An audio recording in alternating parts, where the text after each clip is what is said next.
Hi, my name is अभिलाषा और मैं ये वीडियो 3 दिन पहले अपलोड करने वाली थी। मैंने वीडियो की स्क्रिप्ट लिख ली थी, रिसर्च पूरी कर ली थी और वीडियो ऑलमोस्ट शूट भी हो चुका था, लेकिन वो वीडियो अपलोड नहीं हो पाई। क्यों? ये समझने के लिए हमें थोड़ा पीछे जाना होगा। आज से करीब 1 हफ्ते पहले मेरी रूममेट ने मुझसे एक सवाल पूछा कि क्या मुझे कोलकाता के आरजीकर मेडिकल केस के बारे में कुछ पता है। मैंने ना बोला तो उसने मुझे केस की डिटेल्स बतानी शुरू की and I was in shock, क्योंकि आज तक मुझे सिखाया गया था कि अगर मैं कोई सिक्योर प्रोफेशन में जॉब करती हूँ, जैसे कि डॉक्टर बनती हूँ, तो आई विल बी सेफ और मैं अपने वर्क प्लेस में भी सेफ होंगी। It's all about my empowerment. But यहाँ पर तो बिल्कुल उसका उल्टा हुआ था। एक पीजी रेसिडेंट की उसी के हॉस्पिटल के सेमिनार हॉल में रेप करके हत्या कर दी थी और ऑन टॉप ऑफ दैट उसी के हॉस्पिटल वाले बोल रहे थे कि it was a suicide case. तो इंटरनेट पर मौजूद हर एक्टिव इंसान की तरह मैंने सोचा कि मैं भी इस केस पर वीडियो बनाऊंगी। मैंने स्क्रिप्ट लिखनी शुरू की, रिसर्च करी और मेरी स्क्रिप्ट फाइनलाइज हो गई थी।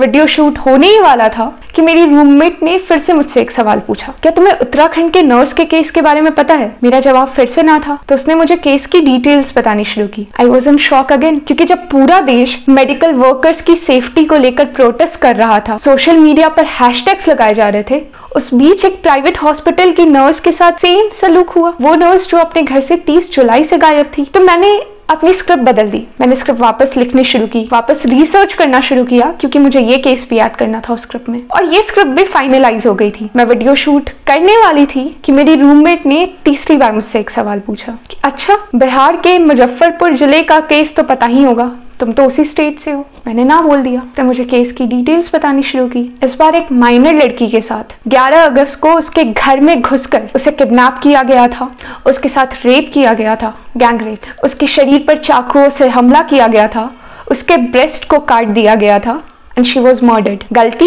क्योंकि वो एक माइनर थी तो उसके पेरेंट्स ने उसके नेबर से उसकी शादी के लिए मना कर दिया था और नेबर ने बोला था कि उन्हें इसका अंजाम भुगतना पड़ेगा। तो मैंने फिर से अपनी स्क्रिप्ट बदलनी शुरू की। मुझे ये केस भी ऐड करना था। मैंने वापस स्क्रिप्ट लिखना शुरू किया। मैं लिख ही रही थी कि बीच में मेरी मम्मी का कॉल आया। उन्होंने मुझे कॉल किया था क्योंकि वो जानना चाह रही थी कि जो वीडियो मैंने इंडिपेंडेंस डे पर डालनी थी, वो वीडियो अभी तक मैंने अपलोड क्यों नहीं की। तो मैंने उन्हें सारे के सारे किस्से बता दिए और मैंने उन्हें बताया कि जब भी वीडियो शूट करने जाती हूँ एक नया केस आ जाता है और मैं किसी भी केस को छोड़ना नहीं चाहती। पहले तो मेरी मम्मी कुछ देर चुप रही, उसके बाद उन्होंने मुझसे एक बात बोली कि कितनी बार स्क्रिप्ट बदलोगी, कितने नए केसेस ऐड करोगी, हर 10 मिनट पर तो एक केस मैं ही तुम्हें बता दूंगी।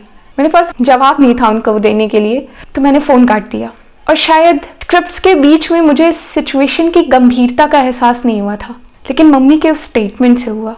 2019 की एक रिपोर्ट के हिसाब से भारत में हर 16 मिनट पे एक लड़की का रेप होता है, हर 16 मिनट पे। और ये सिर्फ रिपोर्टेड रेप केसेस की स्टैटिस्टिक्स है। जो केसेस रिपोर्ट नहीं किए जाते वो तो स्टैटिस्टिक्स में आते भी नहीं है। मुझे ये समझ नहीं आ रहा कि एक देश के तौर पर हम इतने नीचे कब गिर गए कि हमारे लिए ये रेप केसेस बस स्टैटिस्टिक्स बन के रह गए। आज पूरा देश रक्षाबंधन मनाने वाला है, हर भाई अपनी बहन को रक्षा का वचन देने वाला है। शायद आज हमारे लिए एक नया दिन हो सकता है अपने आप को एक देश के तौर पर बदलने का। शायद अगर हम बचपन से राखी बांधते हुए अपने भाइयों को ये बोलें कि वो राखी सिर्फ हम अपनी जिम्मेदारी के लिए नहीं, हर उस लड़की की जिम्मेदारी और सेफ्टी के लिए उनकी कलाई पर बांध रहे हैं जो कभी भी उनके जीवन में उनको कहीं दिखेंगी, चलते हुए, उनके साथ काम करते हुए या उनसे रहते हुए। हर लड़की की सेफ्टी की रिस्पॉन्सिबिलिटी उनके ऊपर है। तो शायद हालात बदल जाएं। शायद अगर हम अपने भाइयों से हर लड़की के रिस्पेक्ट का वचन लें तो हालात बदल जाएं। शायद अगर हम इन केसेस को स्टैटिस्टिक्स के तौर पर ना लें तो हालात बदल जाएं। Thanks a lot. Happy Rakshabandhan.